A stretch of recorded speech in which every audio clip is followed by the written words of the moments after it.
In yesterday's episode, we met the burned man, Joshua Graham, leader of the Dead Horses. He and his new Canaanite friend Daniel are here in Zion ministering to the tribals here, and we need their help to find a way back to the Mojave wasteland. But before they can help us, we need to help them solve their whitelegs problem. To that end, Joshua Graham sent us on a scavenger hunt to find pre-war tools to aid the Sorrows and the Dead Horses in case they need to evacuate Zion. Joshua Graham has given us a guide and companion named Follows Chalk, a young Dead Horse tribesman who has recently come of age. Now that Follows Chalk is a companion, we can spend some time to get to know him a little better. Why are you called Follows Chalk? Our advanced scouts leave chalk signs to mark places rich with game. I'm not a full scout yet, so I follow the marks and guide the hunters. What are all of those tattoos all over your body? Dead horses mark ourselves to commemorate our hunts.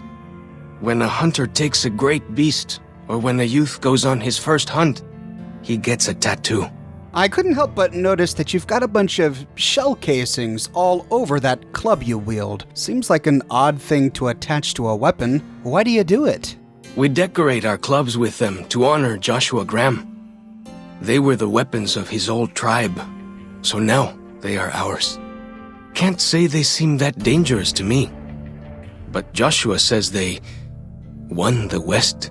Now, with Follows Chalk as a companion, we get the companion perk, Well-Stacked Cairns. This perk activates whenever we are atop any summit in Zion Valley. Typically, we will find ranger stations at these summits. This perk grants us 3 perception for 3 minutes, and it reveals any nearby map markers. This perk has absolutely no use outside of Zion, of course, but it's a great way to quickly reveal nearby locations to make sure we don't miss anything while completing the Honest Hearts DLC. The first summit we can reach that activates this perk is close to where we first meet Follows Chalk. You can take the path north here if you want, or head east over the ridge. There's a nice view from the top of that cliff, if you want to look. Follows Chalk guides us towards the spine. Some kind of view up here, eh? If you know how to look, you can spot all kinds of landmarks from up here. Look, I'll show you. The spine has a commanding view of the nearby bridge and the Virgin River. From here, we can see most of Zion Canyon, and activating this perk reveals 4 new locations. The Old Rockville Bridge, which is that bridge we saw with the truck on it, the Two Skies Cave, the Virgin River, and the Stalker's Camp. The next summit that activates this perk is Ranger Substation Peregrine. Dead horses and sorrows mark them on taboo places. Places from back when. Good thing for you, I don't buy into that stuff. Follows Chalk is referring to something Joshua Graham said when we met him. We see these painted handprints on the side of this ranger station. Joshua Graham told us that the Sorrows are superstitious. They believe that it's taboo to enter pre-war buildings and caves. They believe in a spirit called the Father in the Caves, who at one time in their tribal history punished them for entering one of these pre-war structures. Since this moment, they've marked all pre-war structures with these handprints as a warning to keep people away. The Dead Horses don't share the same belief in the Father in the Caves as the Sorrows do, but the handprints have spooked them, so they also do not enter these pre-war buildings. In many of these places, we'll find an assortment of loot, and in particular, lots of ranger hats. These are unique hats to the Honest Hearts DLC. Each of these hats has a Zion National Park badge on the front, and even though they only have a DT of 1, they grant +1 to perception and +5 to survival. It's unique in that this is one of the few pieces of clothing that provides a bonus to survival. The only others in the game that do are Caesar's armor, the Sorrows outfit, and the US Army combat armor. I walked away with about 4 of these hats after looting all of the ranger stations, but thankfully they can be repaired with simple cowboy hats, which we can find all over the Mojave. From atop Ranger Substation Peregrine, we discover the location of the Ant Burrow, the Virgin Fork Campground, and Eastern Virgin, which is the entrance to the Dead Horses camp. The next activation point for well-stacked cairns is Ranger Substation Eagle. This one has a truck parked in a little makeshift garage with crates filled with all sorts of goodies. And from here, the perk reveals to us Bighorn Bluff, the Bend Bridge, and Court Fork Overlook. The next one is called The Eyrie, which is a ranger station atop a mountain in the center of Zion Canyon. Here we find a very large radio transmission tower. Like the other ranger stations, we find a lot of pre-war loot, and from here, well-stacked cairns reveals the location of the North Fork Campground, the North Fork Bridge, and the Patriarch's Campground. The next one is the Sun Sentinels. This is not a ranger station, but simply a large summit just north of the Eyrie, close to the center of Zion Canyon. From here, well-stacked cairns can reveal the location of the East Fork Bridge, the Zion Fishing Lodge, and the Sorrows Fork Campground. The final activation point for well-stacked cairns is Ranger Substation Osprey. This one is guarded by a Yaoguai. Gotcha!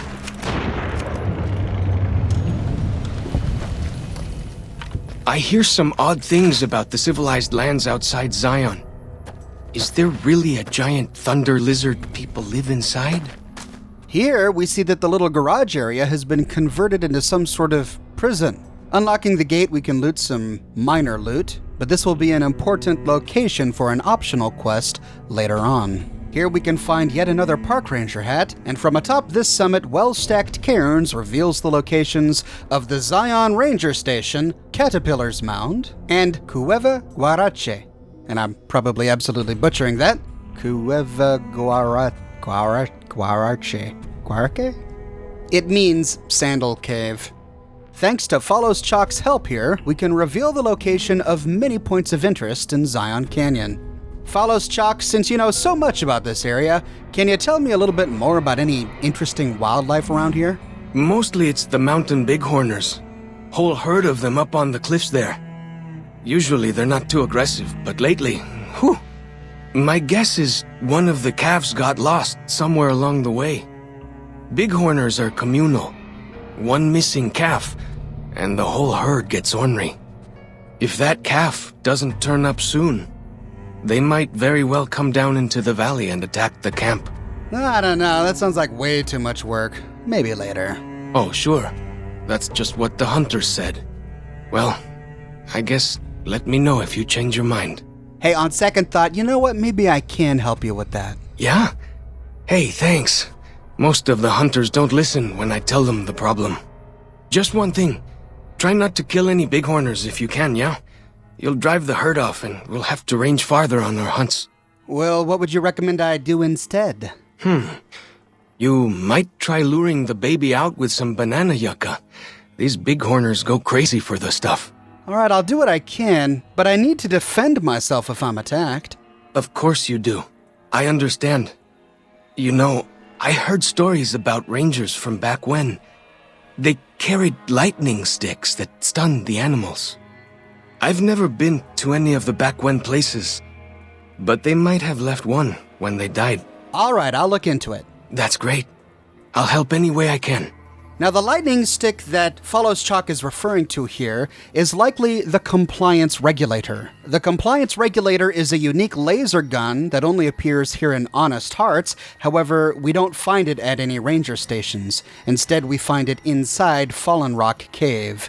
This weapon has a chance to stun your enemy upon a critical hit. This stun effect will paralyze an enemy for 10 seconds. Also, Fallen Rock Cave is right next to the Dead Horses camp, meaning that we're likely to find this weapon before we do the Bighorners quest. So I think it's clear that Follows Chalk was meaning for us to find this weapon to use against the Bighorners, but it still seems like an odd recommendation since the weapon can kill the Bighorners. Not only do you have to tag them with this thing quite a few times before the stun effect takes place, but you're on top of a huge rocky bluff. On a couple of occasions, I stunned these poor guys, only to watch them tumble to their deaths in the canyon, unable to move. Which was great. I mean, it was hilarious, but yeah, I failed the optional portion of the quest. So don't listen to his advice here, and instead use the banana yucca and not this weapon to stun the Bighorners. At any rate, To complete this quest, we head to the Dead Horses camp, where we find a path leading up into the mountains just east of the entrance to Angel Cave. Taking this path, we wind our way up to the hillsides, where we find a rocky arch that allows us to pass over the river. Here we find the first of many bighorners, and even though I used a La Fantoma and I'm wearing an assassin suit, I still can't sneak past this guy without getting detected. However, if you move quickly, you can scoot around this guy without him charging. He may detect you, but at least he won't charge you. After this guy, we find another little rocky arch that we can cross as a bridge. At the end of this arch, we find a ramp going up where we find 2 more bighorners grazing. Again, like with the last one, if we sneak by quickly, even though they detect us, they won't charge. We then find a 3rd and final rocky arch, and then following the northern wall, we can go down a little cavern where at the end, we find the lost bighorner calf. Now, the only way to lure it out of this cavern is to feed it some banana yucca fruit, and he follows us out of the cavern. However, he doesn't follow forever. I found that as I walked across one of these big rocky arches, the calf stopped. He might have gotten scared. So I had to retrace my steps, go back to the calf and feed him another banana yucca fruit to get him to come along with me. I found the AI of these calves to be a little stubborn sometimes. He would sometimes wander off in a strange direction or get stuck behind a rock, but at last he followed me across all of the rocky arches and reunited with his mother. Now, once we reach the mother, we do have the option to either give the calf to the mother or keep the calf for ourselves. If we decide to keep the calf, we're stuck with this temporary companion that doesn't help us in battle, doesn't help us in any way, and who will stop moving unless we continue to feed it this banana yucca, which is incredibly annoying. So there's really no good reason to keep the calf for ourselves. Instead, we can return the calf to complete the quest. Once done, we can tell Followschalk that not only is the calf safe and sound, but we did so without killing any of the bighorners. Whew, glad to hear it. That'll be some happy mama, huh? Thank you. Really, it means a lot to me. If we succeed without killing the bighorners, we gain 25% more experience. Completing this quest opens up additional dialogue with Followschalk. We can ask him, hey, what's this obsession you seem to have with quote-unquote civilization? Let me tell you a story. When I was a boy, a man came through the valley with one of the caravans. Tall man, big mustache, carried a guitar. I asked what he did for his living, and the interpreter told me he was a singer. What is that? I asked. The man explained that he went from place to place and sang for people, who gave him food and shelter and care in return. I couldn't believe that there was a place in this world where a man could do that. I promised myself then that one day I'd explore that world myself. Oh, hey, I know that guy. That's the son of the mysterious stranger. I got him a job. A job as a singer? Then it really is true. Yeah, I got him a job singing at the Tops Casino. Great guitar player, good guy. But hey, what does Joshua think of all of this? I haven't told him yet. Never had the Growans. The Growans? That is great. I will refer to my own as Growans from here on out. Well, Followschalk, maybe I can talk to Joshua about it for you. You know, be a neutral party. You'd do that? Sure. Sounds smart to me. He might not get so mad at you. With that, we get the quest, Civilized Man's Burden. Heading back into the Angel Cave, we can go to Joshua Graham and say, hey, I was talking with Followschalk, and seems like he's interested in seeing more of the world. I thought he might. It's been some time since I've visited civilized places. I don't have fond memories of them. But I have always seen these places from the outside. I'd rather not influence him more than I already do.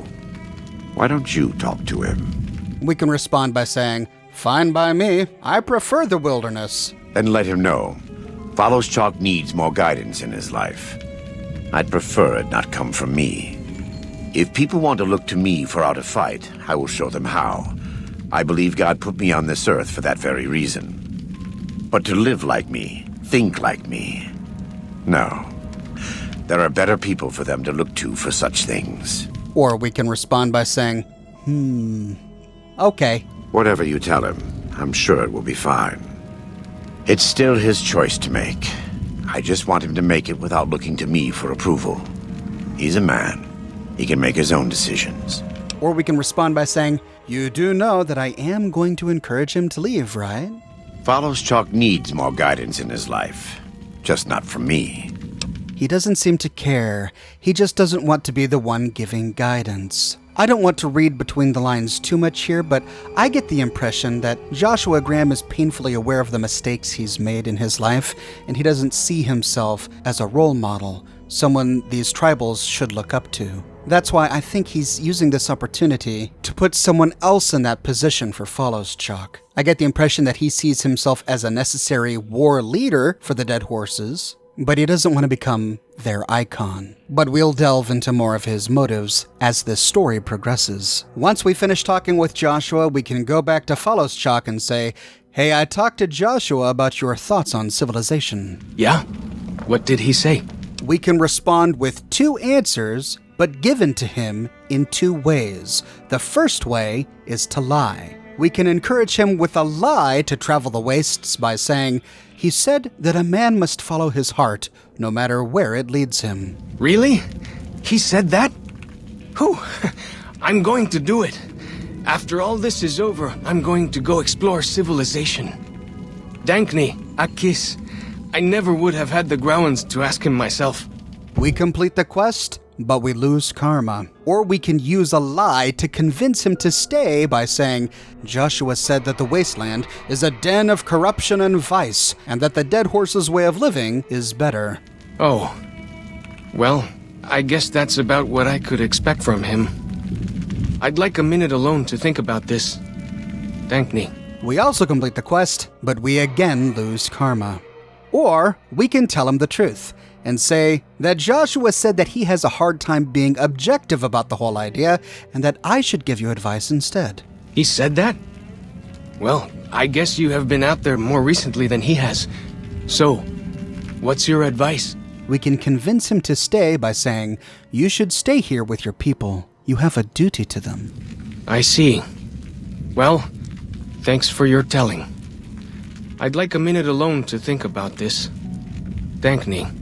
If we convince him to stay, this changes the outcome of the game. And at the very end, we learn the following. Follows Chalk took the courier's words to heart and decided the big cities of the Mojave Wasteland and NCR were best left unexplored. Though he sometimes dreamed of distant lands, he continued to support his family at Dead Horse Point. And eventually, his wanderlust faded. Or we can convince him to leave by saying, civilization isn't perfect, but neither is tribal life. You should go see it for yourself. Really? You think so? Whew! I'm going to do it. After all this is over, I'm going to go explore civilization. Dankni, Akis, I never would have had the grounds to ask him myself. If we convince him to leave at the very end of the game, we learn the following.